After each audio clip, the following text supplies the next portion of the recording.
Oh, I'm out on the trek today, and boy is it cold. It's not raining, for a change, but it's cold. Which is the way it works in Britain. You don't get mild and dry days in winter. Or should I say, not very often. Generally, winter weather in Britain is cold and dry or mild and wet.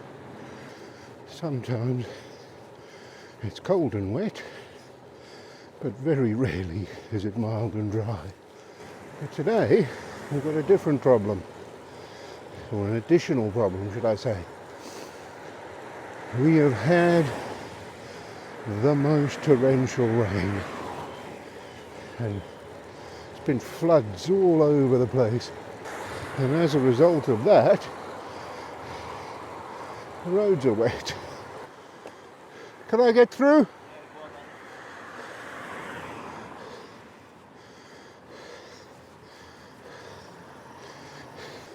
So, all of the water that's spraying up against my legs is cold. And this brings me to a dilemma. This road is actually closed, but these highway maintenance men have let me through because they haven't actually started work yet. They're just on their way down to close it on the other side. Right, back to the dilemma. The dilemma is that my wife is trying to persuade me to get an indoor trainer. This is something I've resisted. And this is something I spoke about in a video not that long ago, telling you how I didn't really want an indoor trainer because I like being out on the bike. And last winter I went out and it was so cold I could hardly ride. And I thought, you're just being silly now. It was just so cold I couldn't even draw breath. And then this couple rode past me and they looked quite comfortable. And they were dressed up with all the warm gear. So I came to the conclusion that there's no such thing as bad weather, just bad clothing. And so I carried on riding. But then the weather turned really frosty. And I went out and the sun was shining, it was beautiful. I had all my warm weather clothing on and I was off. I was having a really nice ride. And then I came to a dual carriageway that I don't normally ride on because it's very heavily trafficked. And I turned down the lane that I normally go down. And that's where the problem started. Because the lane was in the shadows and it was covered in ice, or patches of ice. The only problem was, with the low winter sun right in my eyes, I couldn't see where the ice was.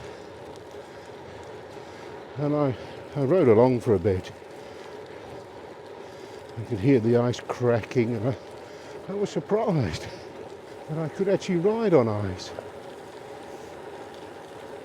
I mean, I know a lot of you are laughing, but all of my previous cycling experience is in South Africa. A little trick I've learned here is as you go through the water, lift your legs up, off the pedals, nice and high, so that the water doesn't spray up your legs. So I rode along on this ice, and then I thought, you're just being stupid here. And I got off. One little slip, you're upside down. So I pushed the bike. So I got back to the main road.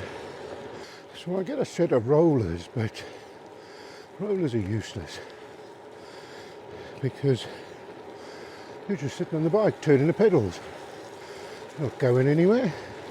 There's no resistance. I mean, they're great for a warm-up before a race, but there's no substitute to riding a bike.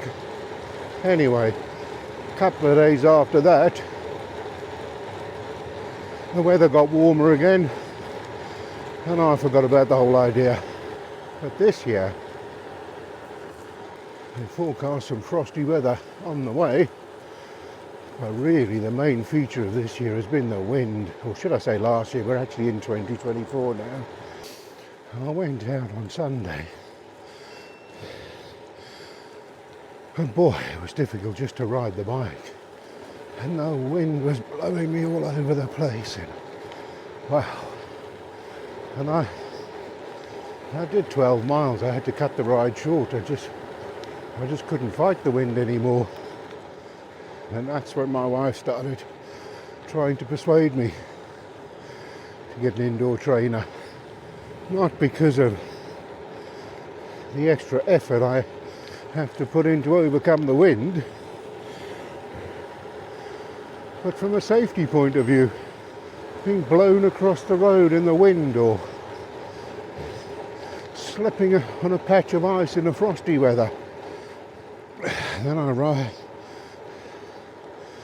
I hear of people in Canada, and yeah, I know some of them park their bikes up for the winter, but some of them ride in the snow. Well, if they can do it, what's different? Why can't I? So I don't know what the answer is, and I'd love to hear your comments. Do any of you have an indoor trainer? And if you do, is it a good experience? I mean, the one thing I have learned quite quickly, just reading about it, is you need a direct drive trainer.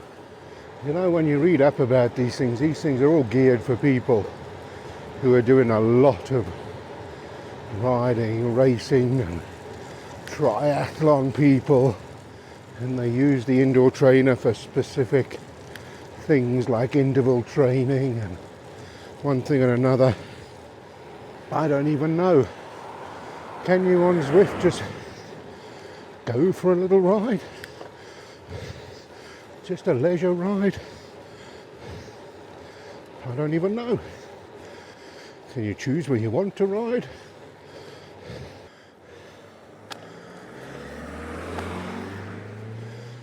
Only in Wales. You have to stop and wait for sheep to cross the road. There's some good deals on at the moment. You can get a nice direct drive trainer with a year's subscription to Zwift for 550 quid. And that is quite a good deal. But it's still a lot of money if you only end up using it 10 days a year. So that's today's dilemma. Let me know what you think.